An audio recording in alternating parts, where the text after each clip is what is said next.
Assalamualaikum warahmatullahi wabarakatuh. Puji syukur kepada Tuhan Yang Maha Esa yang memberikan kita nikmat hingga kita semua dapat berkumpul dalam rangka mencari ilmu. Pada kesempatan ini, saya akan menyampaikan hasil dari tugas kemarin yang berjudul Landasan Hukum Pelajari Studi Hadis. Sebelum lebih lanjut pada presentasi hari ini, perkenalkan saya Vina Violiana Tantri bersama dua teman saya, yaitu Riyadus Solehin dan Alvina Yuliana Putri.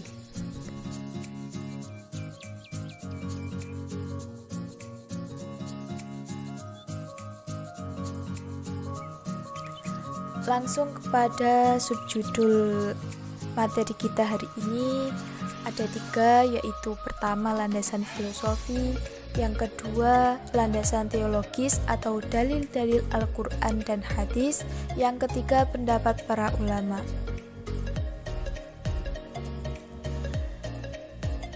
Landasan filosofi.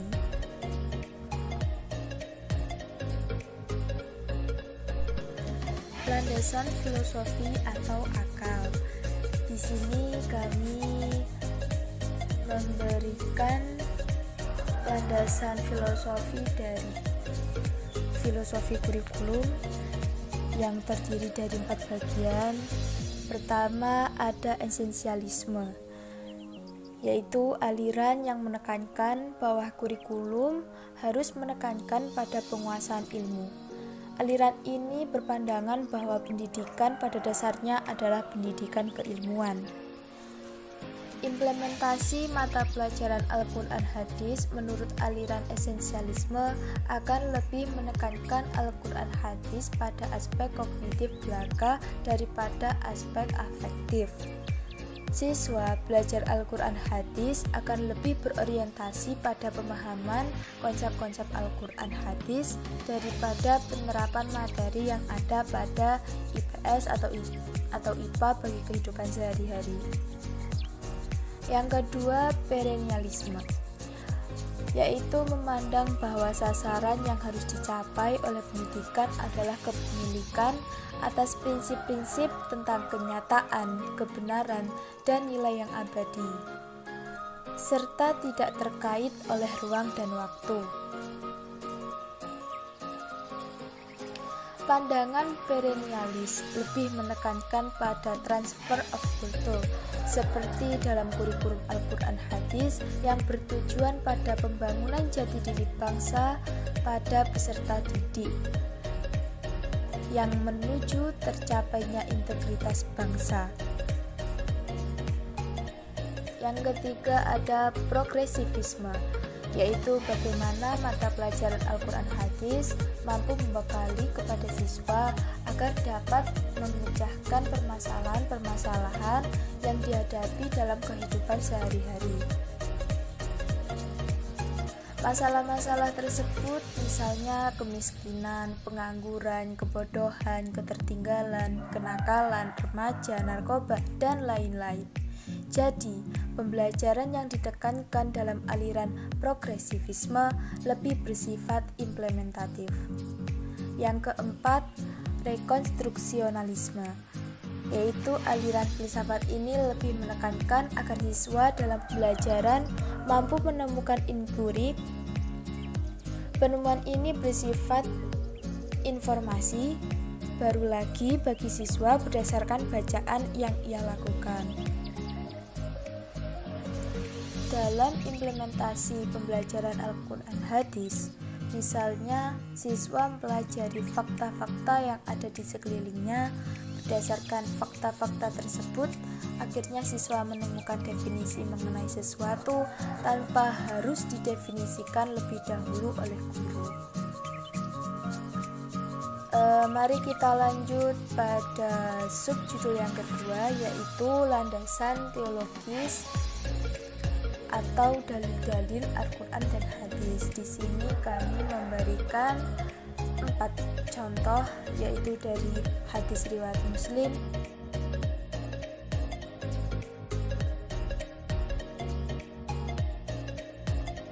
Quran Surah An-Nahl ayat 44,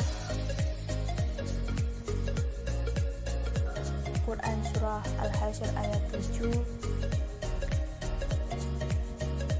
dan seterusnya. Teman-teman bisa baca sendiri kalau masalah dalil ya. Dan sedikit ini saya akan beri tambahan mengenai dalil Al-Quran dan hadis. Dalam ayat Al-Quran serta hadis tersebut jelas terdapat suatu prinsip ketentuan mengenai pengambilan suatu berita sekaligus tata cara dalam menerima suatu berita tertentu. Dengan cara melakukan tabayun, memperjelasnya, serta menelitinya, dan agar hati-hati dalam menyampaikan sesuatu berita kepada orang lain.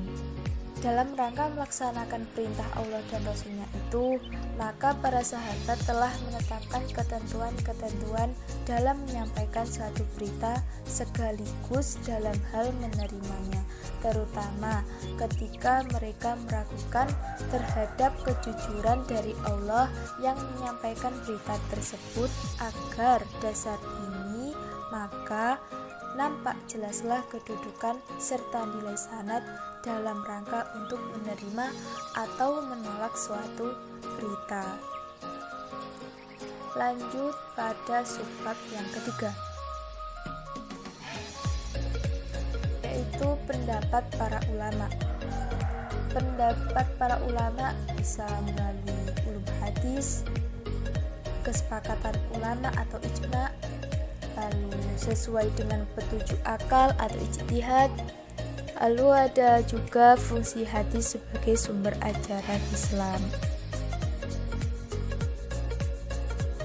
Oke, sekian itu hasil presentasi dari kelompok kami. Kurang lebihnya teman-teman bisa memberikan saran, kritik, argumen, sanggahan ke kami, atau teman-teman bisa melihat di resumen teman-teman mungkin ada perbedaan atau ada kesamaan yang ingin ditanyakan. Silahkan. Sekian presentasi dari kelompok kami, kurang lebihnya kami mohon maaf sebesar-besarnya. Wassalamualaikum warahmatullahi wabarakatuh. Sampai jumpa pada pertemuan selanjutnya.